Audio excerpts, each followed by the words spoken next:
కిరాతకమైనటువంటి పరిస్థితి, ఒక కిరాతకమైనటువంటి ముఖ్యమంత్రి చేతిలో ఏ విధంగా అంగన్వాడీ అక్క చెల్లెమ్మలు ఇబ్బందులు పడ్డారు అనేది ఈరోజు రాష్ట్ర వ్యాప్తంగా ఉన్నటువంటి ప్రతి ఒక్క అంగన్వాడీ అక్క చెల్లెమ్మలకు తెలుసు. 43 రోజులు మీరు సమ్మె చేసి మా న్యాయబద్ధమైన డిమాండ్స్ చేయండి అంటే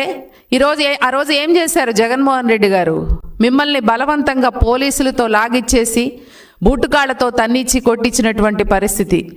ఒక్కటే గుర్తు, మీకు 2014 నుంచి 19 వరకు కూడా చంద్రబాబు నాయుడు గారు ఆ రోజు రాష్ట్రం విడిపోయిన లోటు బడ్జెట్లో ఉన్న కనీసం ముఖ్యమంత్రి గారు కూర్చొని పరిపాలన చేసేటానికి ఒక భవనం కూడా లేనటువంటి పరిస్థితుల్లో అంగన్వాడీ అక్క చెల్లెమ్మలను సంక్షేమం చెయ్యాలి అని చెప్పి, మీ యొక్క న్యాయబద్ధమైన డిమాండ్స్ తీర్చాలి అని చెప్పి ఆ రోజు గౌరవ ముఖ్యమంత్రి చంద్రబాబు నాయుడు గారు మీకు ఆ రోజు 4200 ఉన్నటువంటి జీతాన్ని 10,500 రూపాయలు చేసి